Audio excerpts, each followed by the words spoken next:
Chapter 117. The young man felt lightheaded and dizzy from the smash and almost collapsed to the floor. The diners around them were also shocked by the sudden commotion. Harold glared viciously at the young man whose head was drenched by his own blood and sneered, "Get lost, or I'll break your leg." The young man held the wound on his head and growled, "All right, tough guy, wait and see." Then, he ran out of the restaurant. Harold grinned disdainfully and said, "Fucking loser, who does he think he is to threaten me? I am Harold Richard, fucker."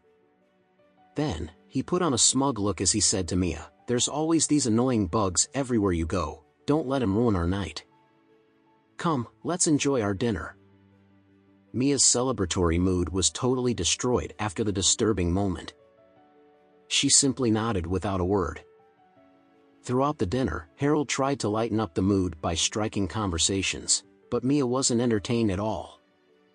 In her opinion, Harold was nothing but an incapable and reckless man.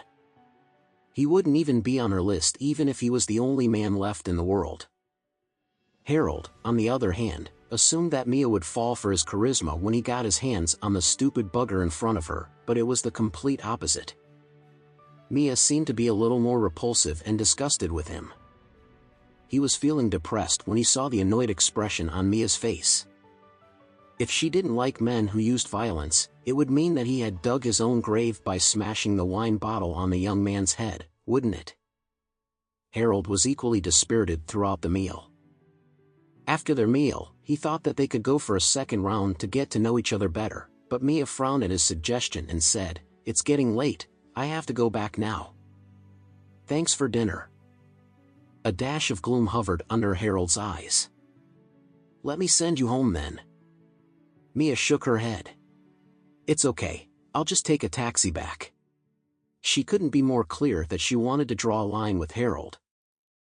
Harold felt the wrath of fury burning inside him, but he suppressed it and said in a polite manner, "Let me see you off then, at least I'll know which car you're in." Mia didn't refuse him this time. She nodded and walked out of the restaurant quietly. Harold quickly pursued.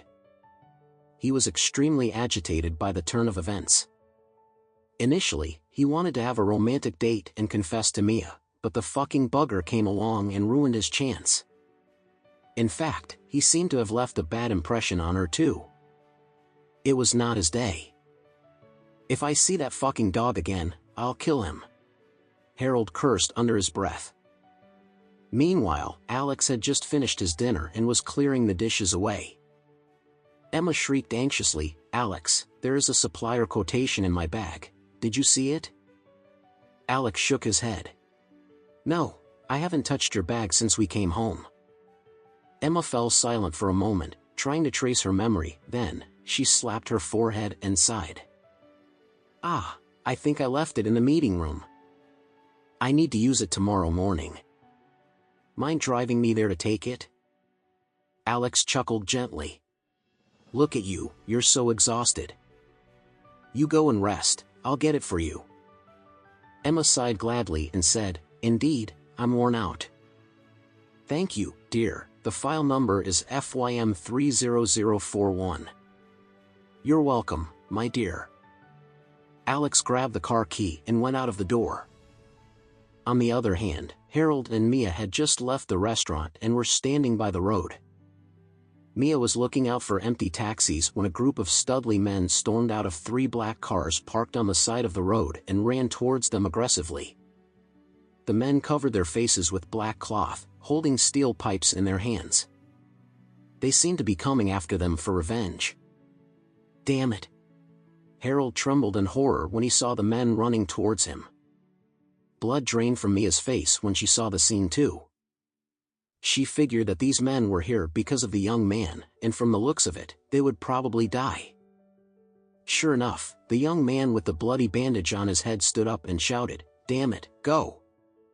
Suddenly, as soon as the voice fell, the group of ferocious men stampeded toward Harold. "I'm from the Richard family. Don't you dare touch me." Harold was extremely panicked and flustered, but he managed a haughty tone and yelled. A brawny man grinned contemptuously. He lifted the steel pipe and slammed it at him.